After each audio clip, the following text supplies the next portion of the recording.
안녕하세요. 유형식TV의 유형식입니다.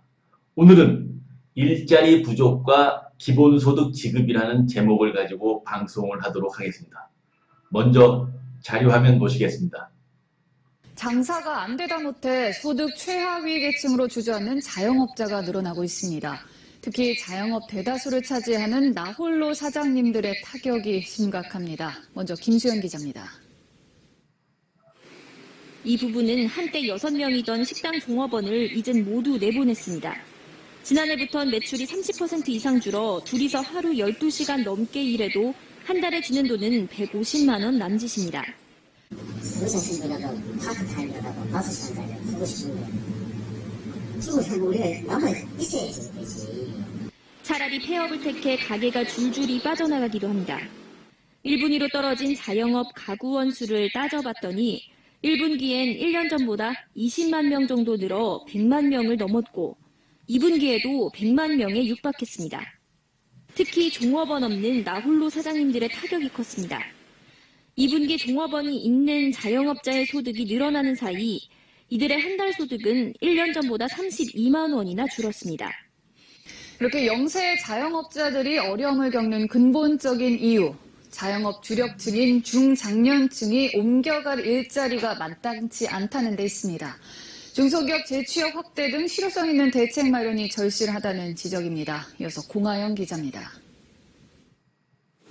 서울의 한 자영업 지원센터 예비 창업자들의 문의가 잇따릅니다. 이곳에서만 하루 평균 30건 정도 상담이 이루어집니다. 요즘은 상담 예약을 하고 있는데 평균 많이 기다리시면 어떻게 보름 이상도 기다리신다는. 이미 과포화 상태라는데도 여전히 창업 예비군이 넘치고 있는 겁니다.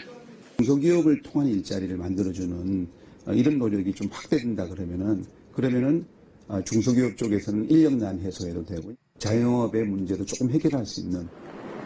또 단기적 재정 지원에 그칠 것이 아니라 퇴직자 데이터베이스 구축 등 일자리와 인력을 이렇게 쉽게 연결할 수 있는 맞춤형 정책도 필요합니다. 여러분께서 지금 두 개의 뉴스를 보셨습니다.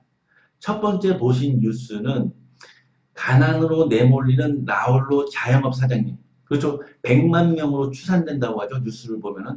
그리고 두 번째 보신 뉴스는 중장년층이 일자리를 부족하니 중소기업의 일자리를 확대하자는 내용의 뉴스입니다. 그러면 첫 번째 뉴스부터 제가 이제 설명을 드리려면 지금 뉴스에서 보시다시피 처음에 식당을 개업했을 때 여섯 명의 종업원을 두고서 식당을 하셨던 이 사장님께서 지금은 이제 그 부부 두 분이 이제 식당을 운영하는 그러한 처지에 놓이셨고 또 다른 식당이라든지 그 도소매를 하시는 분들도 지금 상황이 악화된 상황이고 또 폐업에 이뤄서 이제 공실 형태의 상가들이 많다는 뉴스입니다.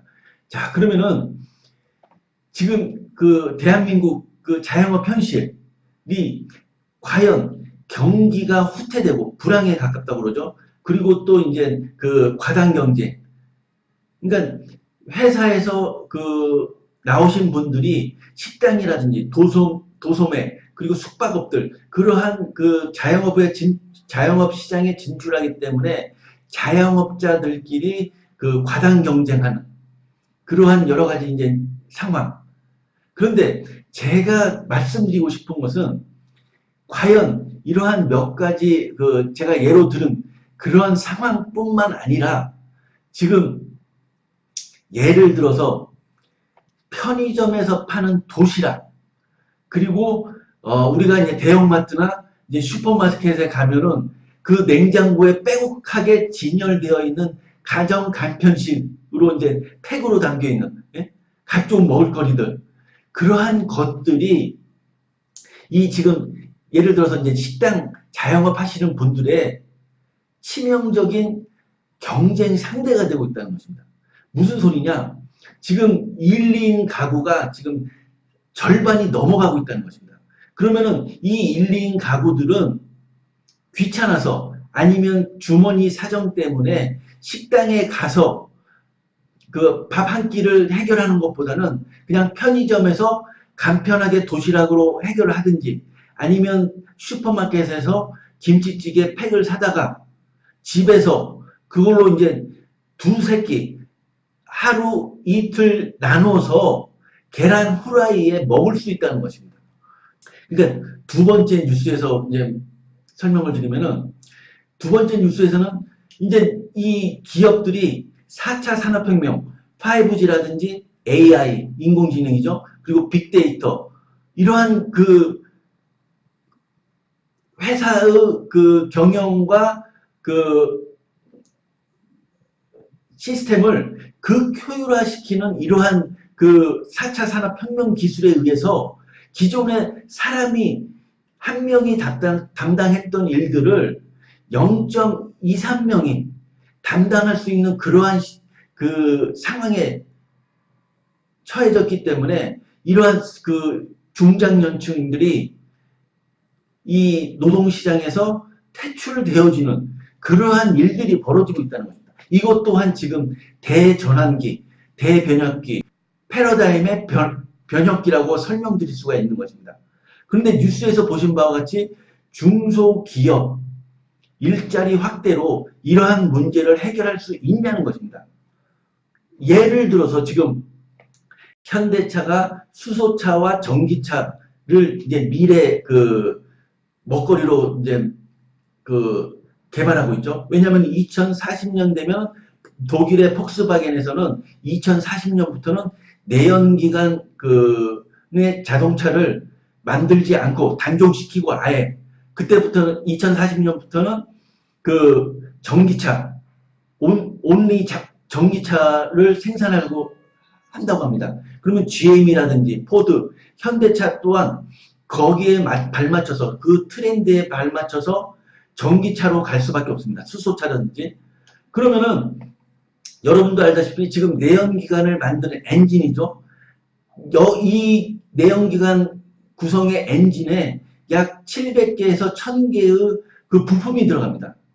그러면 이 말은 곧 중소기업, 2, 3차 벤더 중소기업에서 이러한 700개에서 1000개의 부품을 만들어내야 된다는 것인데, 근데 전기차에서는 이 일을 배터리가 한다는 겁니다. 엔진이 아예 필요가 없어요. 엔진이라는 것 자체가. 그걸 왜 배터리가 하기 때문에, 배터리가. 그러니까 이 말은 곧 700개, 1000개의 부품을 만드는 700개, 1000개의 2, 3차 벤더의 중소기업들, 거기에 속해 있던 수만 명의 노동자들이 아예 필요가 없다는 것입니다. 인류의 직업군에서 내연기관 엔진을 만드는 그 직업이 아예 없어진다는 겁니다. 20년 뒤면은. 근데 지금 뉴스에서 보다시피 중소기업 일자리 확대로 이 문제를 해결할 수 있냐는 것입니다.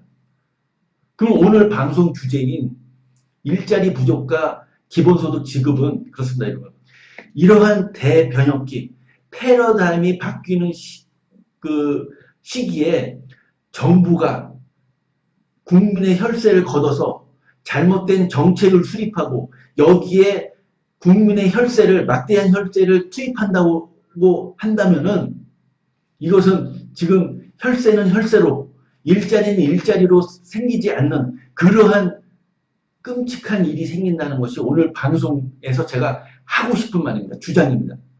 지금 같은 대변혁기, 패러다임이 바뀌는 시기에는 조심스럽게 정책을 수립해야 되고 국민의 혈세는 함부로 잘못된 정책에 쓰여져서는 안 된다는 것입니다.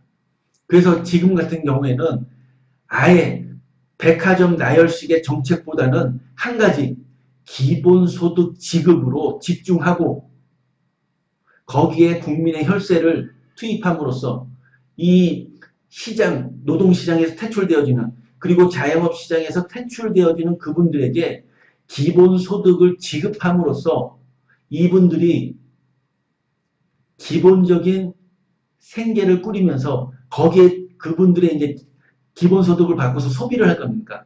거기에 따라서 이제 새로운 일자리가 창출되어지고 그러면은 또 이제 생산, 예? 또 노동이 투입돼야 되니까 그렇게 단순하게 정책을 수립하고 국가의 역량을 집중하는 것이 더 가성비가 높다는 것이 저의 주장인 것입니다. 오늘 방송 이것으로 마치겠습니다. 감사합니다.